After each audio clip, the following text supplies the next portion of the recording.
In 2015, government enacted the Toxic Chemicals Prohibition Control Act to regulate the illegal usage of toxic chemicals that cause grievous harm to the victims. These chemicals are often used by bad-hearted individuals on their fellow to destroy their faces, especially where disagreements happen to arise in relationships.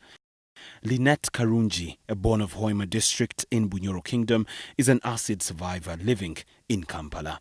Being a beautiful girl, she happened to enter into a relationship with a man during her first year at Makerere University pursuing a bachelor's degree in social sciences. Her boyfriend poured acid on her after failing to succumb to his request of marrying him, as she narrates. Everything started after the disagreement we had with my ex-boyfriend, after me failing to accept his proposal of getting married. Then he decided to attack me with acid. With tears rolling down her eyes, Lynette says she cannot forget the massive pain she went through nursing wounds at Mulago Hospital that made her lose her left ear. The process was not easy because it involved the grafting, whereby I also lost the ear, and the whole back and the chest, all these parts were just grafted. After I was discharged, I gained the courage, then I went back to Makerere University. She says that although she was in critical condition for nearly 10 months, she did not receive fairness by the law enforcers, especially the police, reaching the extent of letting free the person who inflicted harm on her. Here, but we are insecure in our own country. We need to see this problem being solved by the government. We have the law implementers, but the problem we're having is that the law implementers, they implement something at the same time. They're the same people who don't put the things into practice. She raises an outcry that although the Anti-Toxic and Other Chemicals Act is in place, it does not directly include the acid survivors. There is need by the government of Uganda to enact laws to punish those who are guilty of illegally using acid. These people, the government has not done anything. Justice has not been achieved. When you report the case, you go to police, you tell them this has happened, and the police, they will tell you, you know what, you have to come to court. But going to court, you are the eyewitness.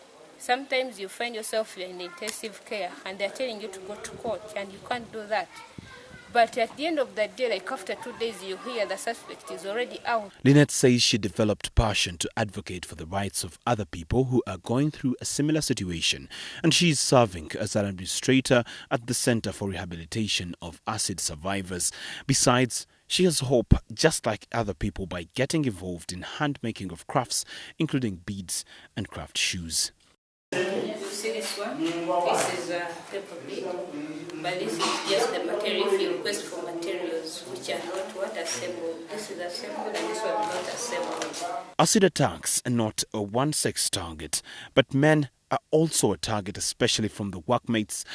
In the year 2011, on the 20th of December, Moses Yoweri, locally known as Mose Yo, an Afro-pop musician, was burnt while taking his car to a garage in Ndeba suburb of Kampala by some of his workmates in the business. He, however, says despite the challenges, he still aims higher to live his life better. Yeah, first of all, I'm a farmer.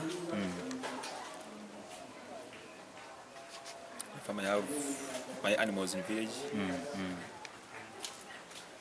The CERESAV Executive Director Justine Mpaji says that the Center for Rehabilitation of Survivors of Acid Burns and Violence has got acid survivors, of whom 40 are women. She explains that because of the severe damages that acid survivors go through, having scarred skins, they face public discrimination and stigma. Because we cannot get jobs from offices, so we need to sustain ourselves. How?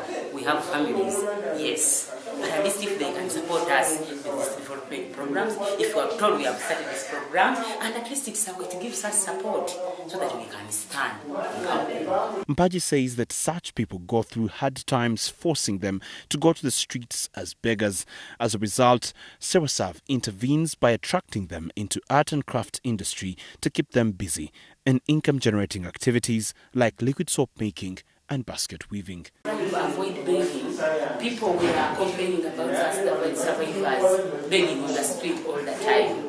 So to try that, because they already have their families, of course you can't beg from today, the other day, all throughout the year begging, when you can trade in these schemes.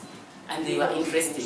So this is being a rehabilitation center, we brought them together. She adds that because of their facial appearance, acid survivors cannot ably look for market for their products.